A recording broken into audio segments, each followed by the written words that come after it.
మహిళలు ఏ రంగంలోనూ తీసిపోరు అనడానికి ఎన్నో ఉదాహరణలు ఉన్నాయి. అంతరిక్షంలోకి వెళ్ళారు, విమానాలు నడిపారు, రాకెట్లు నడిపారు.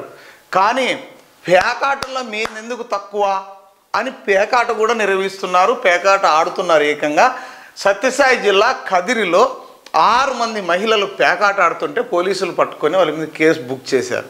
ఈ వివరాల్లోకి వెళ్తే చూడండి, ఇక్కడ మహిళల జూదం 6 అరెస్ట్.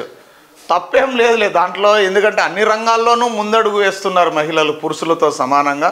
పేకాట ఆడడంలో కూడా తప్పేం లేదు, ఎందుకంటే పురుషులు ఆడుతున్నారు, మహిళలు ఆడుతున్నారు. కానీ ఇది ఈ విధంగా ఉంది అంటే ఎక్కడికో తీసుకుపోతున్నాం సమాజాన్ని అన్నట్టుగా కదిరి పట్టణంలోని పూల బజార్లోని బెస్త వీధిలోని ఇంట్లో సోమవారం పేకాట ఆడుతున్న దంపతులు 5 మహిళలను పోలీసులు అరెస్ట్ చేశారు. మొగుడు పెళ్ళాము ఆడుతున్నారంట, మళ్ళీ దాళ్ళతో పాటు ఒక 5 మంది, అది మొత్తం 6 మంది మహిళలు.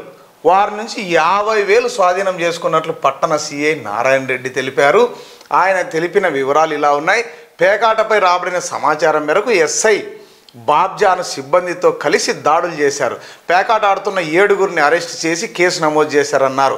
జూదం కేసులో మహిళలు అరెస్టు కావడం పట్టణంలో తీవ్ర చర్చనీయాంశమైంది.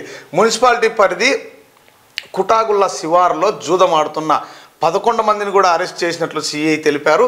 వారి నుంచి 8,470 స్వాధీనం చేసుకున్నామన్నారు. వారిపై కూడా కేసు నమోదు చేసినట్లు సిఐ నారాయణ రెడ్డి చెప్పారంట. అంటే మహిళలు కూడా చివరికి పేకాట ఆడుతున్నారు. ఇక ఆ మద్యం అంటే కూడా ఎక్కువ శాతం ధనికుల్లో తాగుతున్నారు. మరీ చాలా అట్టడుగు వర్గాల పేదల్లో కూడా మద్యానికి బానిసయ్యారు. బట్ ఈ మధ్యకాలంలో ఇంకా పేకాటలో మేము కూడా ముందడుగు అంటున్న మహిళలు